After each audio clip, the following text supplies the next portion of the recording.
Thank you.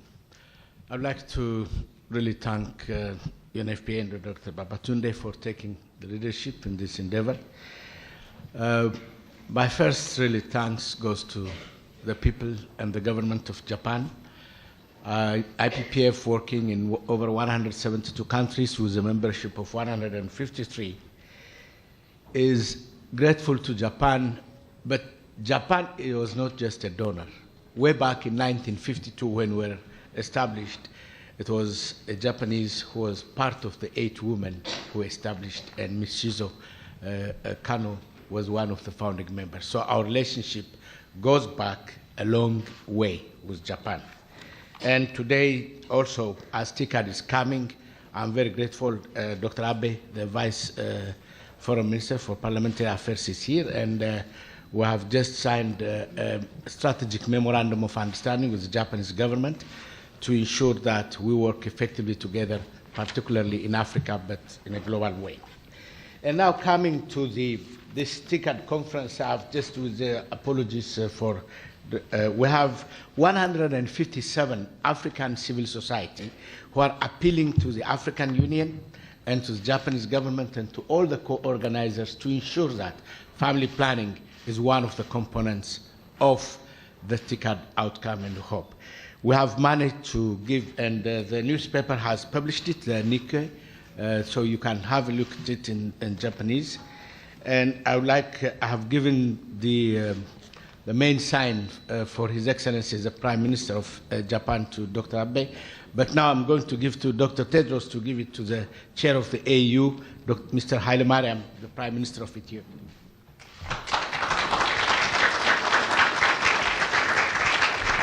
This is the appeal of 157 African civil society.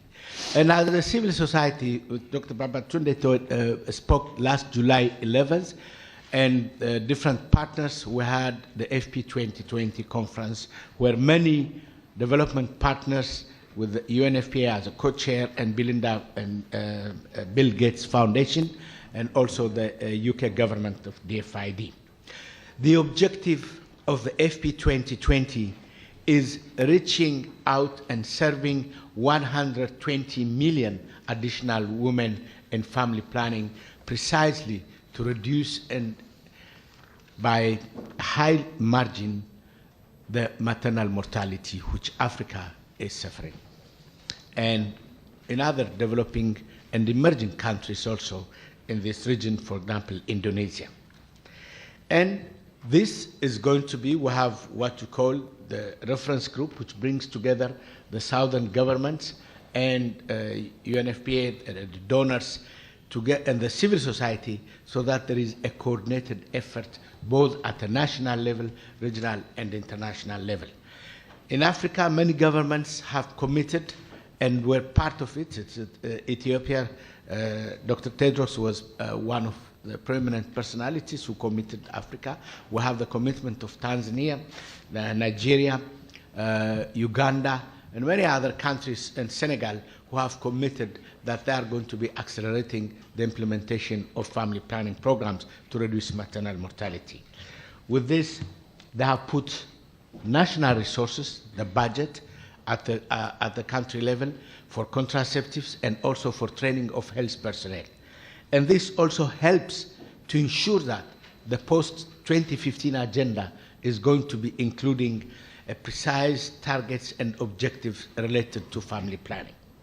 And the other day in Kuala Lumpur, UNFPA and IPPF made a press statement to ensure that we are going to be working in certain countries, the majority of which are in Africa, whereby we are going to put our efforts together and call other partners also, so that there is an accelerated movement towards reaching those 120 million women. So we call upon other partners also, and I'm sure this is a great opportunity for Japan, which has been assisting family planning for a very long time, to work with us so that we can meet the target. For us as IPPF, we have committed ourselves to triple services. Today, we provide 90 million services, and by 2020, we are committing to provide 270 million services. And that way, we contribute to the reduction of maternal mortality. And especially and particularly, the youth are not the future, but they are the present.